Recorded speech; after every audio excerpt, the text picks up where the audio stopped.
بسم اللہ الرحمن الرحیم۔ جتنا تضاد ہم نے مرزا جہلمی کے اندر دیکھا ہے شاید کسی اور کے اندر ملے۔ اس کا ایک اور نمونہ آپ کے سامنے پیش کیا جاتا ہے۔ آج سے 6 ماہ پہلے مرزے نے علماء پر یہ طنز کیا تھا، اعتراض کیا تھا کہ جی رمضان نشریات میں بے پردہ عورتوں کے ساتھ بیٹھ کر پروگرام کر رہے ہوتے علماء، اور ساتھ اس نے کہا کہ یہ کون سی دین کی خدمت ہے۔ یہ جو آج کل کا دین پیش کیا جا رہا ہے کہ علماء جو ہیں وہ بے پردہ عورتوں کے سامنے رمضان نشریات میں آ کے بیٹھ جاتے ہیں، ان کو دین سکھا رہے ہیں۔ کس منہ سے دین سکھا رہے ہو یار؟ وہ ان کو کیا دین سکھانا ہے؟ بے دینی پوری قوم کو سکھا رہے ہو۔ اس طریقے سے جو معاملات لے کے چل رہے ہوتے ہیں، تو اب یہ وہ گناہ ہیں جن سے یہ لوگ بچ نہیں سکتے۔ انہوں نے دنیا داری بھی اپنی رکھی ہوئی ہوتی ہے اور نماز روزے بھی اسی طریقے سے چل رہے ہوتے ہیں۔ اگر نماز اور روزے نے آپ کو گناہوں سے ہی نہیں روکا ہوا تو بخاری مسلم کی جو حدیث ہے کہ جس کا روزہ اس کو گناہوں سے نہیں روکتا تو اللہ تعالیٰ کو اس کے بھوکا اور پیاسا رہنے کی کوئی ضرورت نہیں ہے۔ آپ کئی فلمی ایکٹر دیکھیں گے کیسی کیسی بیہودہ فلموں میں کام کرنے والے ہیں اور وہ کہتے ہیں نہیں تہجد کبھی ہماری قضا نہیں ہوئی ہے۔ ان سے پوچھیں کہ اب یہ وہی تہجد ہے کہ نفلی عبادت تو ہے لیکن گناہ اپنی اسی طریقے سے پیرلل میں چل رہے ہیں۔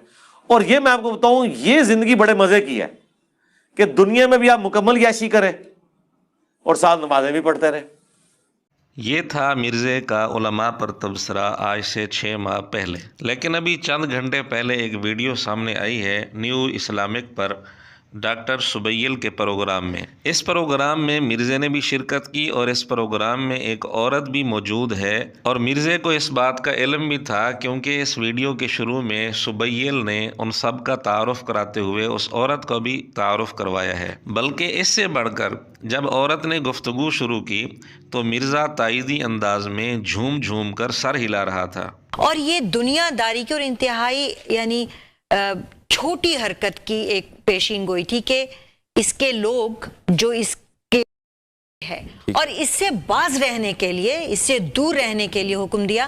جی ناظرین، اب پہلے والی گفتگو دوبارہ سنیں جس میں علماء پر اعتراض کر رہا ہے، پھر اس کی یہ حرکت دیکھیں۔ جب مرزے نے خود ہی یہ کام کرنا تھا تو علماء پر اعتراض کیوں کیا تھا؟ اگر یہاں مرزے کی کوئی حکمت ہو سکتی ہے تو پھر علماء پر ہوٹنگ کیوں کی تھی؟ 4 ماہ پہلے مرزے کا بیان یہ تھا کہ بے پردہ عورتوں کو پروموٹ کرنے کی اسلام قطعاً اجازت نہیں دیتا۔ میرے بھائی یہ تو کلیئر کٹ آپ کو نظر آ رہا ہے کہ غلط چیز ہے، اسلام تو نہیں اس طرح الاؤ کرتا کہ بے پردہ عورتوں کو آپ اس طریقے سے پروموٹ کریں۔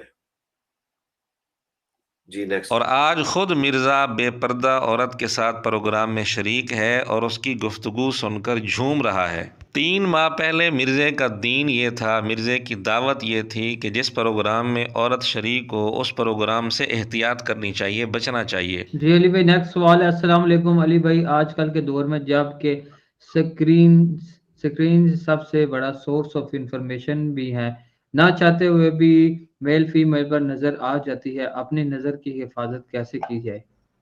ٹھیک ہے، جب نظر پڑتی ہے تو ہٹا لیں فوراً اور کوشش کریں اوائڈ کریں ان تمام پروگراموں کو دیکھنے سے جس میں اس چیز کے چانسز ہیں۔ تھوڑے اور پروگرام آج مرزے کا حال یہ ہے کہ ایک بے پردہ عورت کے ساتھ پروگرام میں شریک ہے اور اس کی باتیں سن کر جھوم رہا ہے، اور 1 ماہ پہلے مرزے کا بیان یہ تھا کہ عورت کی آواز کا بھی پردہ ہے۔ اگر امام غلطی کرے تو عورتیں تصفیق کریں گی، ہاتھ پہ ہاتھ مار کے امام کو غلطی پر مطلع کریں گی، اور مرد سبحان اللہ کہہ کے۔ اس سے عورت کی آواز کا پردہ بھی ظاہر ہوا۔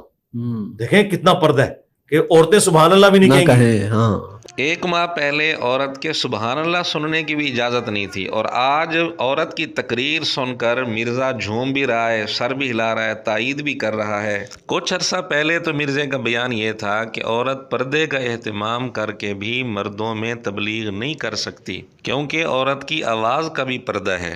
کیا پردے کا اہتمام کر کے کسی عورت کو تبلیغ کرنے کی اجازت ہے؟ عورت کس کو تبلیغ کرنا چاہ رہی ہے؟